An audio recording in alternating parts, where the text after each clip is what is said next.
And we're on. Welcome to another episode of the Muscle Hustlers. So today we have our first solo cast of season 2. So I'm going to be talking all about lifting and strength training and a couple of stories. So actually, if you're watching this, I have this A7 camera thing here, and I was like, the video quality on my podcast sucks, so I need to step it up and get a DLSR. What I didn't know, DLSR, that's the camera. What I didn't know is to connect a camera to a computer, you need something called like a camera switch or a converter, and then you need another cord which goes from the camera into the camera switch and then into the computer. And basically I've ordered the wrong thing off Amazon 3 times in a row. So I've gone on, I'm like, cool, that's not the right one, I'll go order another one. And I've ordered the exact same product 3 times and 3 different names on it. So fucking retarded. So the video quality here is still not where it needs to be, but we're trying. So first topic I want to go through today is deadlift basics. So last week we started a new cycle in my gym, new training cycle, and we had deadlifts on Wednesday. So 3 sets of 3 at 85%, not too crazy. We're looking to add some percentage each week, but we had people were going fucking nuts and not sticking to their program and absolutely blowing it in terms of lower back.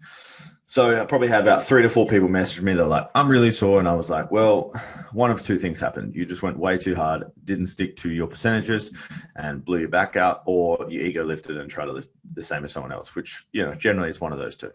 Or, the third one, they're just not ready for it. So this also happened to me. I think it was my second ever Bali camp. We were on our Bali retreat, as we do, and we had a deadlift 1RM on the 6th day. I have no idea why I programmed that on the 6th day. We were all absolutely wrecked at that time. So I went for I think it was PB at the time, 200, and I lifted, extended, got that bar past my knees, and then it was mid-thigh, and I was just about to lock out, and I just had like a pop, pop, pop in my lower back, and I was like, oh, fuck. Literally felt like I was paralyzed. This is it. I'm never going to walk again. So bar went down. I was hobbling around. We're in, I don't know, some gym in Bali. And then I just got on the phone to my physio and I was like, bro, I've blown my back. Like, what's going on? Am I ever going to walk again? Freaking out. So about 3 weeks later, I was all good. No deadlifting, but I've been absolutely scarred since then, which has not been fantastic.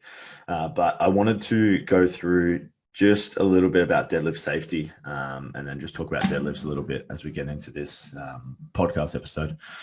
So deadlift safety, super important. I just think if you've had a while off deadlifts, going into doing a max or a single is going to be stupid.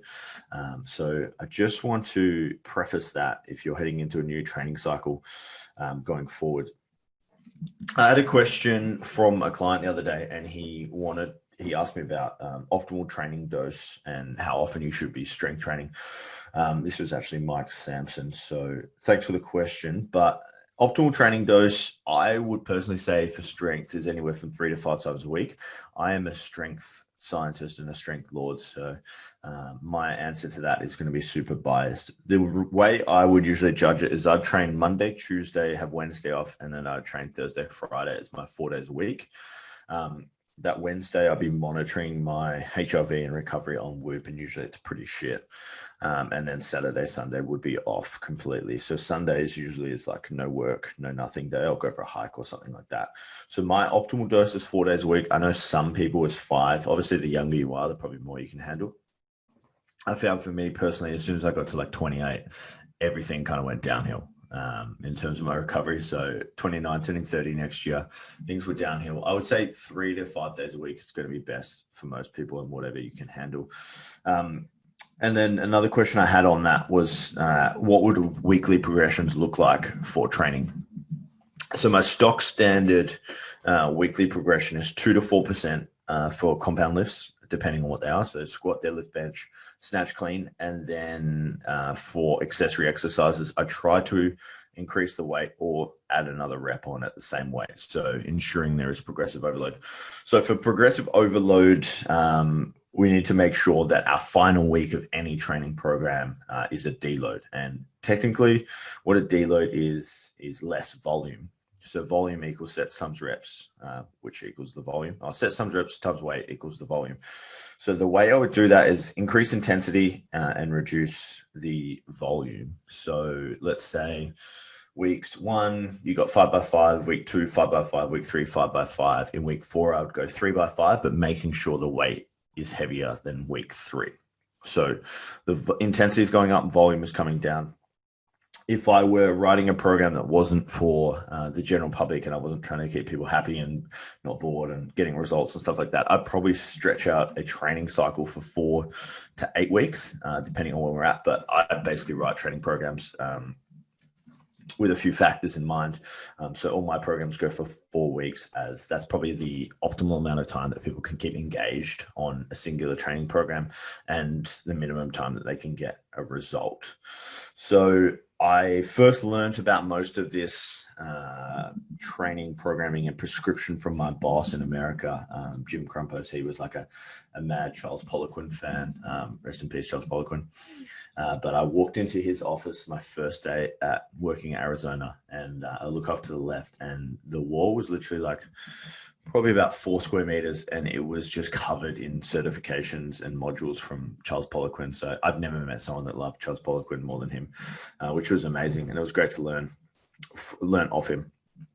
And then moving into my next question, I had, what's the optimal weekly dose for compound lifts? So before I go into this, I did a program in Spain on a real movement camp called the Strength and Mass program, which is by Wolfgang Unsold. So Wolfgang does a 4-day split, and then he will do, on the first day, he will squat and snatch, well, in the variation that I did. And then on the 3rd day, he'll squat and snatch. On the 2nd day, he'll bench and behind the neck press. And on the 4th day, he'll bench and behind the neck press. So there was a double up in movement. So this program was originally designed for a 2-week cycle, but he was doing the same compound lifts twice a week, which overloading the compound lifts, which is fantastic. I've tried this program at the 2-week and the 4-week. The 4-week for me absolutely fucks me up. So I'm in the mindset that I think optimal dosage for compound lifts is once a week is fantastic. If we're lifting more towards a sub-maximal, if we're trying to improve a certain lift, I'm under the notion that 2 to 3 times a week could work as long as it was sub-maximal and weren't burning out. So yeah, that's where I'd go for compound lifts. Obviously, with the programming that I run at the moment, we do a variation of clean and snatch twice a week. That is because we have a heavy emphasis on overloading those 2 movements to improve technique on it, which is basically where that's going. And my dog has just come to the door and said hello. I had a question in my private group about creatine cycling, and my dog is actually scratching on the door to come in, so I'm just going to let him in.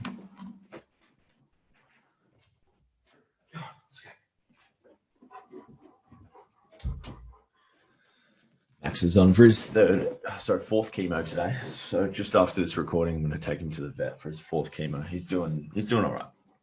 So back to creatine cycling. So there's a few ways of doing creatine cycling.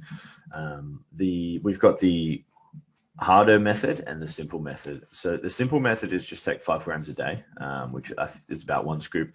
And then we have the more intense method. So the more intense method is we are having 0.33 grams per kg of body weight split over 4 time points: breakfast, pre-workout, post-workout, and